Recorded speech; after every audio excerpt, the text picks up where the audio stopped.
Muy bien, buenos días.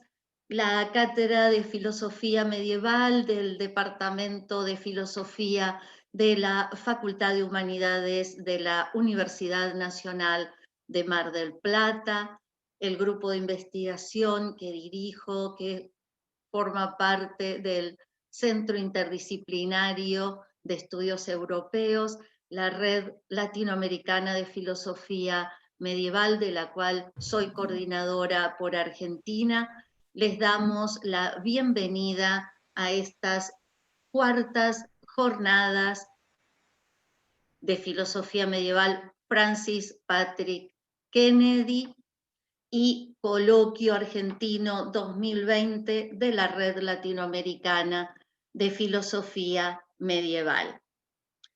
Cuando comenzamos a pensar el tema de este encuentro, nos preguntamos sobre las emociones durante la Edad Media, el Renacimiento, cómo fueron apareciendo y modificándose sobre ellas y a partir de ellas los diferentes juicios de valor. ¿Cómo fue que tanto padecerlas como expresarlas alteraban sus percepciones y estas cuestiones hicieron necesario analizarlas? Lamentablemente, no siempre podemos poner en relato estas emociones. Carecemos de los gestos y expresiones de los rostros que suelen manifestarlas de un modo diferente a las palabras. Para tratar estas sensaciones y expresiones es que nos reuniremos durante estos 2 días. Muchas gracias por el interés en estudiarlas y sobre todo por compartirlas. Gracias. De este modo, damos inicio a estas jornadas y coloquio con la mesa número 1. No veo aún al doctor Enrique Corti, pero sí está la doctora Celina Lertora. Entonces, para dar tiempo a que el doctor Corti se conecte, le vamos a pedir a la doctora Celina Lertora Mendoza, coordinadora general de la Red Latinoamericana de Filosofía Medieval, miembro de CONICET y fundadora también de FEPAI Argentina. La comunicación que ella nos presentará lleva por título El temor sobre un evento futuro como causa del estado de necesidad, una cuestión escolástica. Gracias, Celina, te escuchamos. Muchas gracias, Susana. Bienvenidos también a todos los que participan en esta reunión, a la cual tenemos el gusto de auspiciar desde la dirección central de la red. Estuve muy de acuerdo con el tema que pensaron, porque creo que no se trata solo de hablar del intelecto y de cuestiones nociológicas, sino también la importancia de trabajar el tema de las pasiones, acerca del cual hubo un congreso, uno de nuestros congresos en Chile, de la red. Bien, como tengo solo 10 minutos, de cualquier manera la comunicación completa la van a tener ustedes en la publicación. Voy a limitarme a explicar cuál es el sentido de este trabajo que estoy haciendo en estos 10 minutos. La preocupación que tengo desde hace un tiempo se vincula con trabajos relativos a filosofía política medieval y también a teología política en la línea de Agamben. De modo que en esa línea me ha preocupado específicamente el tema del estado de necesidad, que es una situación muy actual, sobre todo en este momento en que se habla del nuevo orden mundial establecido desde un grupo de técnicos y de políticos que prácticamente han alterado la vida del mundo, y conforme lo dicen algunos politicólogos, estamos en un permanente estado de excepción. El estado de excepción significa el rompimiento de las reglas habituales de un Estado, y por consiguiente la instauración de un nuevo orden, que es técnicamente un orden tan fuerte y tan abarcador como el anterior, pero con la característica de ser excepcional, o sea, pensado para cada momento. Esta situación que actualmente está preocupando mucho a los pensadores, me parece que se relaciona con el estado de necesidad, porque en definitiva el estado de excepción se basa en el concepto de estado de necesidad. Si bien el concepto de estado de excepción es muy nuevo, es del siglo XX, lo teorizó muy especialmente Carl Schmitt, pero ha sido continuado por otros autores, lo ha trabajado mucho también Giorgio Agamben. El estado de necesidad es muy anterior. Este es entonces la línea de mi trabajo. Y para no salirme del tema, como yo mandé un resumen bastante amplio, voy a ir por los puntos del resumen a fin de aclarar algunos aspectos dentro de estos 10 minutos. El estado de necesidad es un estado peculiar que ha sido trabajado ya desde la antigüedad en el derecho romano, el famoso caso de la tabula unus capax, o sea, la necesidad que a veces se impone hacer determinadas acciones que serían delictivas legalmente o moralmente reprochables si no fuera por el estado de necesidad. De modo que existe una tradición doble, por un lado filosófica y por otro lado jurídica del estado de necesidad hasta el día de hoy. El estado de necesidad es reglamentado por muchos estados en muchos países con una serie de requisitos que no siempre tienen que ver con la moralidad, o sea, no son necesariamente equivalentes. Yo no me voy a referir ahora al estado de necesidad en sentido jurídico, sino al estado de necesidad en sentido filosófico. El estado de necesidad tiene, desde mi punto de vista, y tal como lo elaboran los escolásticos a partir del siglo XIII, y quiero decir que esta es una elaboración que continúa a lo largo de toda la modernidad, en tanto en filosofía, en las cátedras de filosofía, como en las cátedras de teología, en todas las líneas escolásticas. O sea, si bien fue Tomás de Aquino un poco el primero que trabajó este tema y sus textos, fundamentalmente los famosos conocidos del estado de necesidad en la Suma Teológica con respecto a la comunidad de bienes, han sido trabajados por muchos otros autores, escolásticos, franciscanos y también jesuitas. De modo que tenemos acá un material muy amplio de trabajos, de los cuales yo extraigo de una manera sintética la idea de que existen dos aspectos del estado de necesidad. Un aspecto que podemos llamar objetivo y otro subjetivo. Desde el punto de vista objetivo, el estado de necesidad tiene que presentarse como un hecho real, constatable, intersubjetivamente apreciable y que puede provocar grandes daños a un individuo o colectivamente. Los ejemplos que ponen los escolásticos, un naufragio, una inundación, una sequía, a veces también las guerras de invasión, muestran que ellos están pensando en una catástrofe natural o humanamente producida, pero que afecta a muchos. O sea, tiene que tener la capacidad de afectar a muchos. Incluso en los casos en que se puede hablar, como Tomás de Aquino, de una necesidad puntual de una persona, por ejemplo, alguien que está muriéndose de hambre y que se permite tomar comida ajena.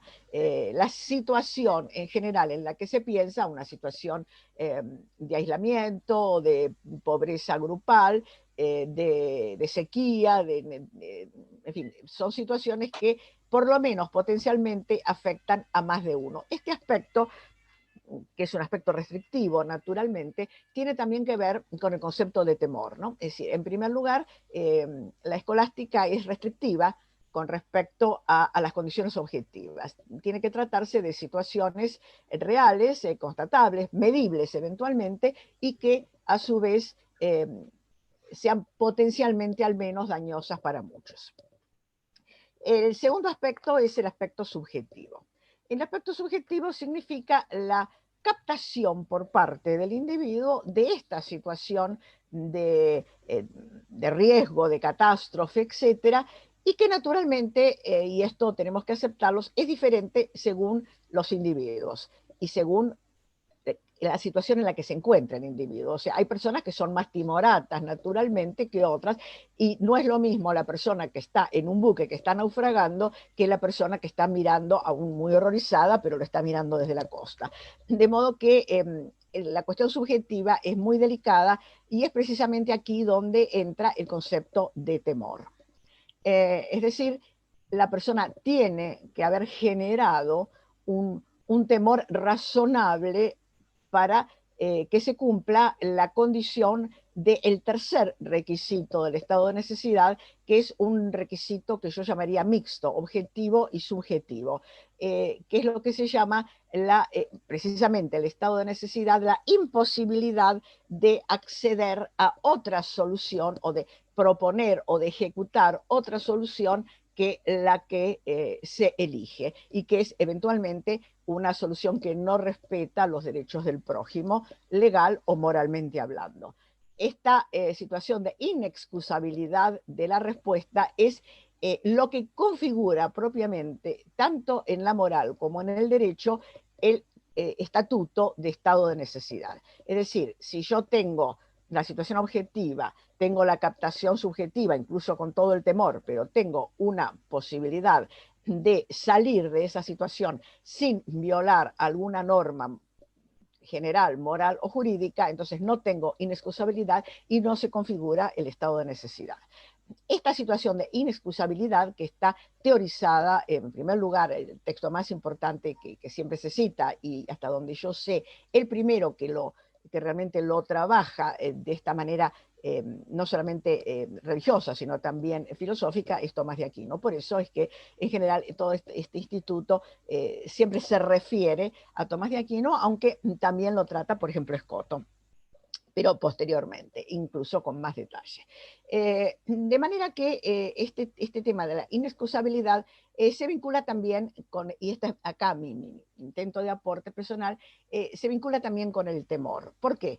Porque la cuestión fundamental está en preguntar en qué medida el temor me conduce a este juicio de prudencia de la inexcusabilidad y la imposibilidad de hacer otra acción que la que voy a hacer. Por ejemplo, robar comida. O, por ejemplo, empujar a una persona para ocupar el único salvavidas que hay en un naufragio. Desde este punto de vista, entonces, creo que tenemos algunos problemas teóricos que son los que en 5 minutos que creo que me quedan voy a tratar de exponer rápidamente.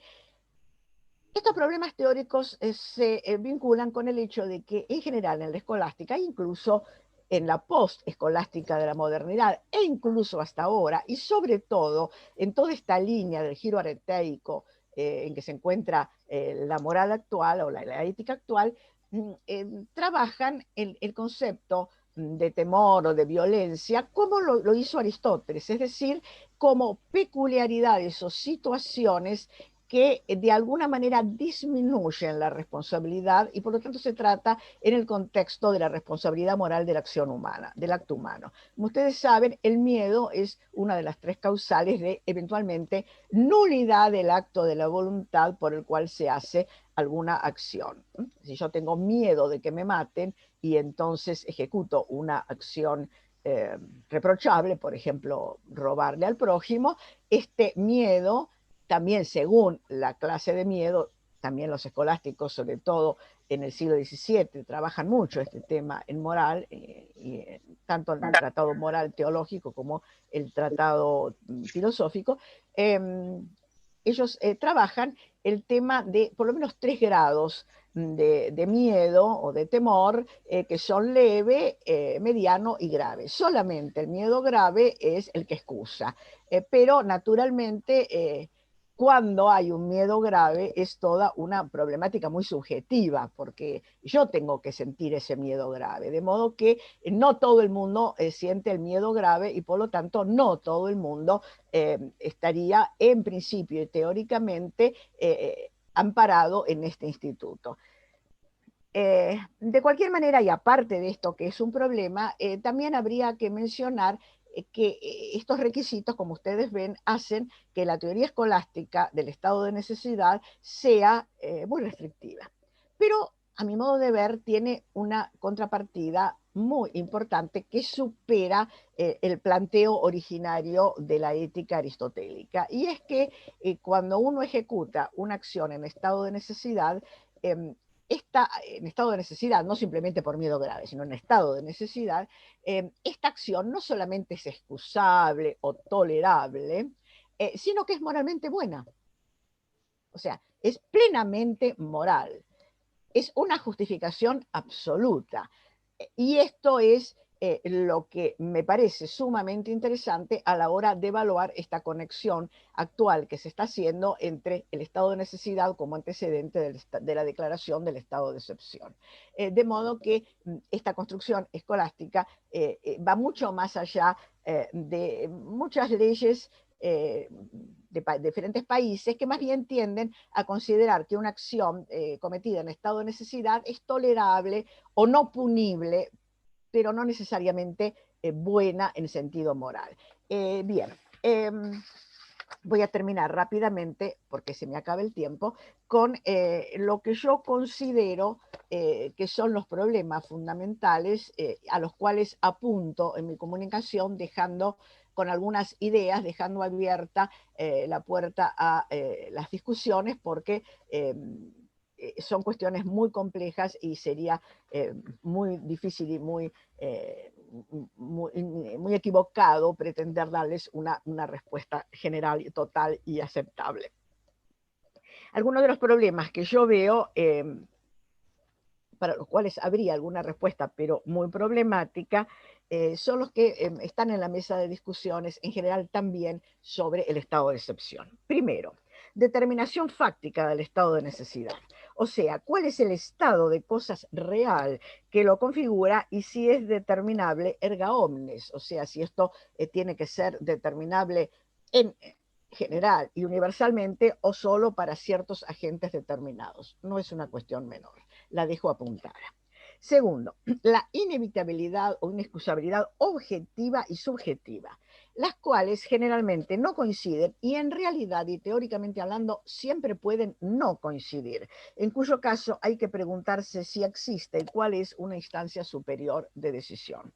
Y tercero, la cuestión que parece ser, en definitiva, y así lo apunta el mismo Tomás de Aquino, siguiendo de alguna manera también Aristóteles, ¿cuál sería la última y definitiva caracterización y justificación de la inexcusabilidad del estado de necesidad? El primum vivere, o sea, salvaguardar la vida. Esto Gracias. nos lleva entonces Sí. efectivamente al final, es decir, a una vuelta a la ética biologicista de Aristóteles, con todo lo que esto también conlleva como problemático. Muchas gracias. Gracias, Celina, muchas gracias. Me acaba de escribir el doctor Corti que no se puede conectar, tiene un problema con internet y nos ha enviado la comunicación. Por lo tanto, ahora, si les parece bien, vamos a escuchar al doctor Nicolás Lázaro y vamos a dejar en último lugar al doctor Corti, así leo la comunicación que nos envió. El doctor Nicolás Ariel Lázaro es egresado de la Universidad Nacional de Rosario, docente en la Universidad Católica de Santa Fe, Extensión Rosario, miembro de la Cátedra Análisis y Estudio Prospectivo para el Paradigma de una Nueva Educación de la Fundación para los Estudios Internacionales. También es miembro de CONICET, Argentina. La comunicación que él nos va a presentar es la ira y sus especies en el comentario de Cayetano a la Suma Teológica 1.2, Quaestio 46a8. Bienvenido, Nicolás, te escuchamos, gracias. Bueno, buenos días a todos y muchas gracias. Lo que motivó mi análisis del comentario de Cayetano a este artículo fue el deseo de profundizar algunos temas de la investigación que había abordado en la tesis de doctorado.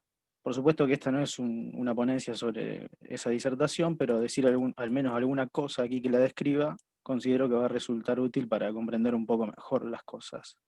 Sostuve allí, resumidamente, que la definición de Cayetano difiere de la ofrecida por el Aquinate, en cuanto a que este último propone una noción de justicia a partir de una analogía de proporcionalidad por predicación intrínseca de sus dos formas: la general, que sería el analogado principal, y la particular, el analogado secundario, en la que se cuentan dos cuasi partes, la distributiva y la conmutativa. Mientras que el cardenal sostiene una predicación unívoca para la justicia, es decir, que culmina con una igualación de todas sus partes, un género continente de tres especies absolutamente iguales entre sí, cuyo saldo es, por un lado, tener una justicia general, capite minuta, y por otro, igualar el bien común al particular, en cuanto son especies de un mismo género. Luego de probar y defender esa tesis, busqué el modo de ampliar esas conclusiones y aplicarlas a otros comentarios de Cayetano. Entonces mi cometido ahora es exponer algunos de esos resultados del estudio más general que vengo realizando sobre los comentarios de Tomás de Vío. En este sentido, nos encontrábamos investigando sobre la vindicación o sobre la venganza como perteneciente a la justicia, y fue así que di con el pasaje de la cuestión 46, artículo 2, donde dice que el deseo de venganza es un deseo de bien, ya que la venganza pertenece a la justicia. La tesis que manejo aquí, en esta investigación que estoy desarrollando, es que los comentarios de Cayetano no han de ser tenidos por una mera reproducción de la doctrina tomista, sino que por el contrario, su análisis representa, a mi entender, una excelente ocasión para acercarnos al pensamiento filosófico e ideológico del cardenal. El debate acerca de cómo han de ser abordados el género comentario ya ha dado otros antes que nosotros. Aquí me limito a decir que me inclino a pensar que la glosa es el lugar donde los comentadores han aprovechado para hacer filosofía, teología, etc., y que no son simplemente la anotación en estricta correspondencia con lo anotado.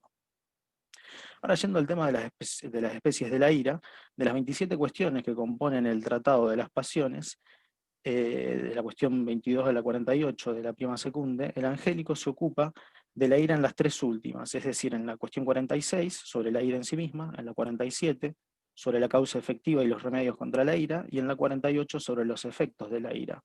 Nosotros, por las consabidas limitaciones que atañen a la exposición en esta nueva modalidad, abordaremos directamente la cuestión 46, el artículo 8, y en la respuesta ad primum, recurriendo a los artículos que van desde el primero al séptimo, cuando el análisis del octavo lo postule.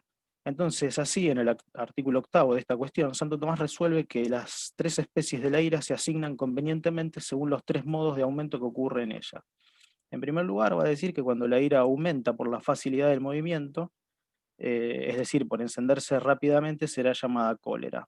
Cuando es la tristeza la que causa la ira, se llamará manía por permanecer mucho tiempo en la memoria. Manendo, dice. La tercera será furor cuando se considere su aumento por parte de la venganza que apetece el airado. Quien no descansa, dice, hasta castigar. La primera objeción a la que referíamos se plantea es que precisamente ningún género se divide en especies diversas por un accidente, y aquí parece ser que estas especies se diversifican precisamente por ello, por un accidente. El reparo que pone Tomás de Aquino es que estos movimientos, o que precisamente por estos movimientos, la ira recibe alguna perfección. Es decir, que tales movimientos no le son completamente accidentales, puesto que conforme a ellos, la ira se especifica. En este sentido, considero que debe entenderse que la especificación de la ira responde al objeto del movimiento mismo de la pasión. Lo que define la especie, entonces, es la realización de la ira según el fin donde termina. Paso al comentario de Cayetano a esto, dice que es realmente breve, ¿no? Este comentario puesto al final del artículo 8 se divide, por así decir, en dos partes. En la primera se refiere al artículo 7, que omite comentarlo al pie del artículo 7 y hace una brevísima referencia. Y en la segunda parte glosa el artículo 8, también quedándose esta respuesta a esta primera objeción que acabo de señalar. Entonces, ¿qué hace Cayetano? En primer lugar, señala una cosa curiosa, pues dice que Santo Tomás no manifiesta abiertamente su opinión sobre este tipo de especies. Y dice, no, el autor no manifiesta si deban ser consideradas o no verdaderas especies. Lo cito literalmente, dice, in octavo, in responsione ad primum, adverte quod auctor non aperit intentionem suam, an putaverit as ira species, esse veras species. Dice Cayetano que tal vez pueda sostenerse que son verdaderas especies y son consideradas por parte del objeto, de donde las diferencias entre las pasiones, dice, son tomadas per se, y que por ello se distinguen específicamente. Todo esto en referencia a lo que escribió Santo Tomás en el artículo, al comienzo del artículo 8, en la objeción al artículo, a la objeción primera del artículo primero.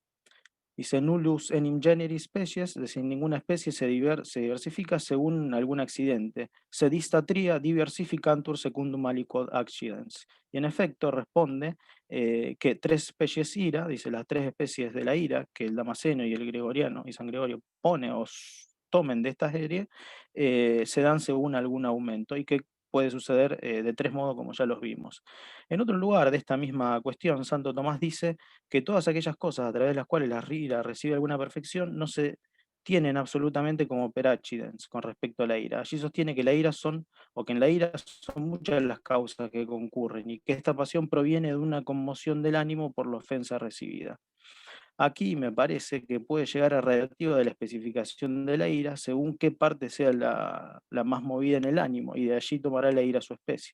Pero esto no es otra cosa que lo que ya hayamos dicho antes.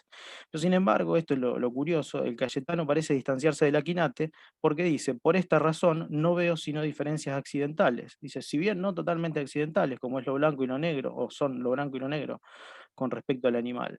Entonces a este punto yo me encuentro en esta investigación y con esta pregunta. Si no son estas, entonces, para el cardenal, las razones por las cuales han de diversificarse o han de diferenciarse las especies de la ira, entonces, ¿cuáles? Tendré que avanzar necesariamente hacia las cuestiones 47 y 48 para ver si puedo dar una respuesta.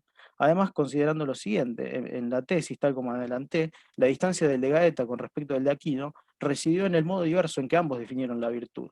En esa ocasión he logrado reconducir el contrapunto a la cuestión del olvido de la analogía de proporcionalidad con predicación intrínseca por parte de Cayetano, rastreable en su conocido opúsculo de Nominum Analogía, sobre el que hemos reflexionado en esta misma jornada celebrada durante el año pasado, en 2019, pero en las añoradas condiciones de presencialidad. Y con esto termino. Subrayo que con esta presentación, así como también con la investigación en general, yo no pretendo ahondar en la doctrina del doctor común castigando a Cayetano, sino dedicarme a la glosa del comentador. Me tocará esclarecer el modo en que el príncipe de los comentadores, así fue conocido, digamos, el nombre que le han puesto, ha comprendido las pasiones del alma para poder conocer su propia concepción de la ira en cuanto a emoción y la de sus especies.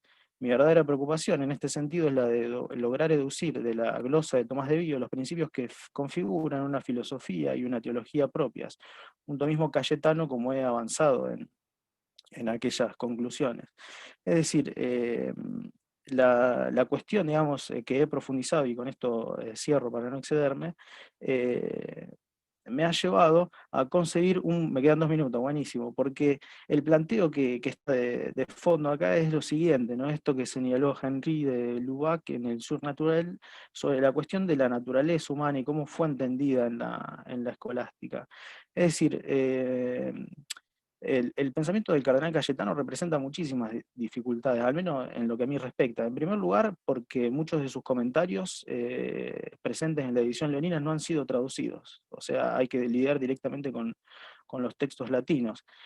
No porque yo no conozca el latín y no lo haya estudiado, sino porque no tengo modo también de confrontar en algunas formas de traducción o algunas cuestiones de estilo, ¿no? del Cayetano.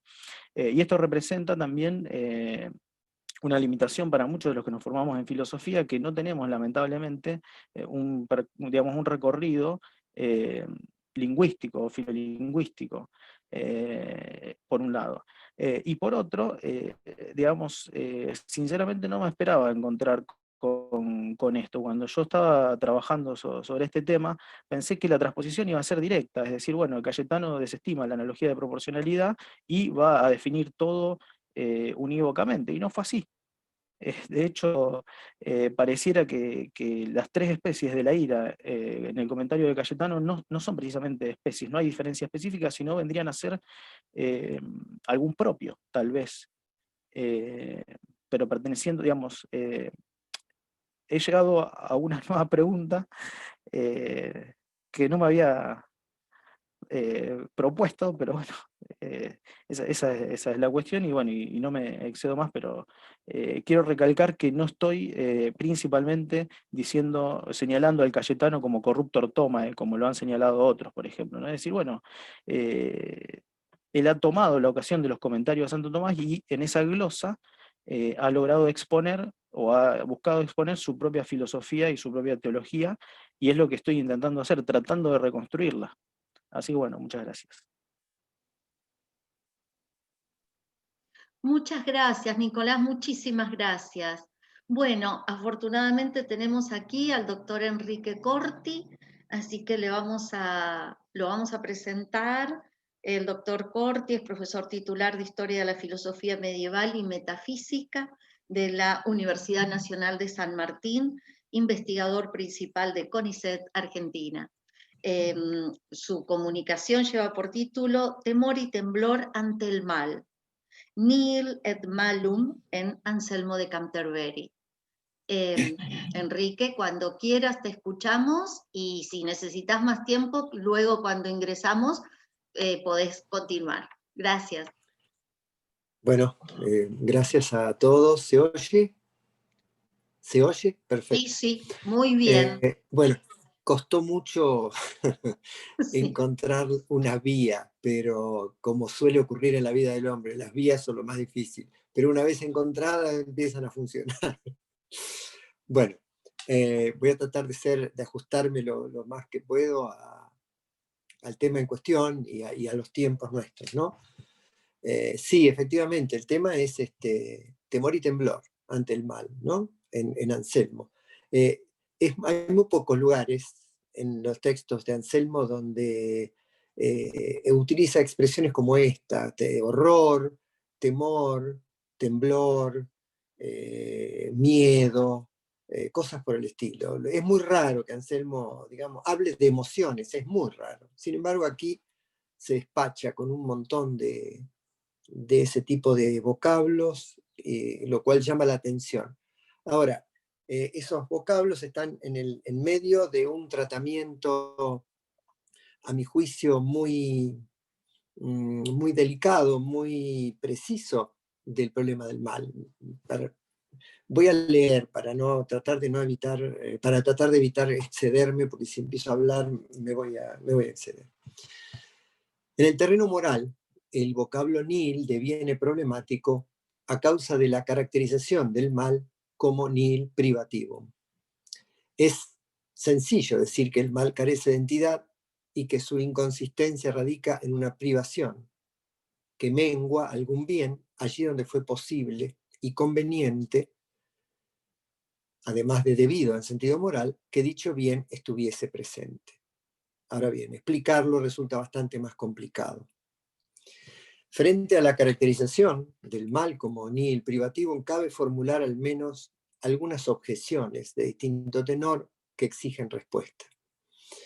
Lingüísticamente es preciso justificar la utilización de nihil, porque si es aceptado como nombre, habrá de serlo con la indicación de su significado, o en caso contrario, si no, habrá que negar a sí mismo su sentido en cualquier discurso construido con nombres. Psicológicamente habrá que dar cuenta del estupor que embarga a la sola mención del mal, especialmente el mal moral, frente al cual no cabe ni siquiera resignación como frente a un mal físico.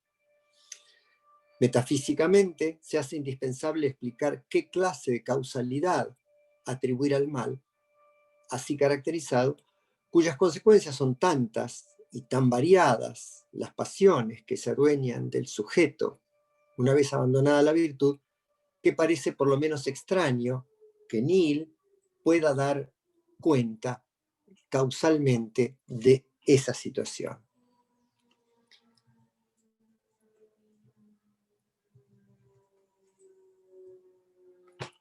Para responder a estas cuestiones, a estas objeciones, se requiere en primer término recordar que Anselmo desestima que la voluntad que se ha tornado mala o su conversión misma hacia lo que no debió constituyan el mal mismo.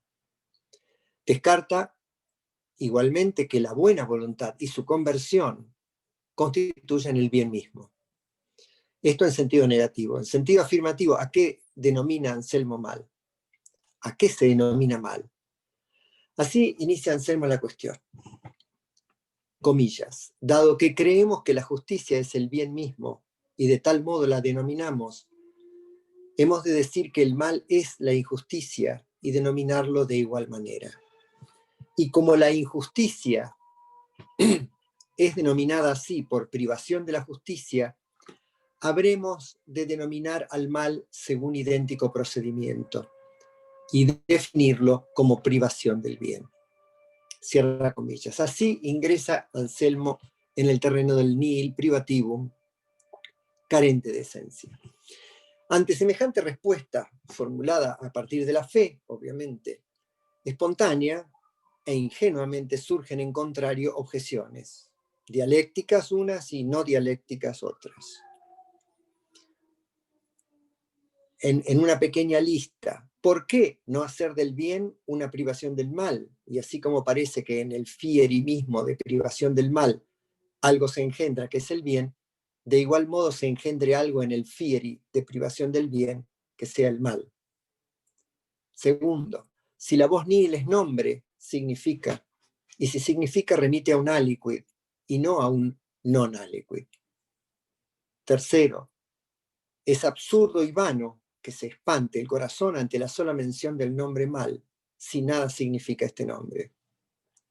Cuarto, la privación de justicia entrega a tantas diversas y tempestuosas pasiones que se adueñan del sujeto, abrumándolo e impidiendo vislumbrar su dignidad, que parece irrisorio atribuir a nihil tanta eficacia causal. Rechazar la objeción dialéctica, es decir, las dos primeras, requiere admitir cierto quidam, bastante extraño, por cierto, que sea a la vez nihil y aliquid, como también la posibilidad de diversas consideraciones en el significado del nombre nihil para que poder nombrar un tal quidam sea posible.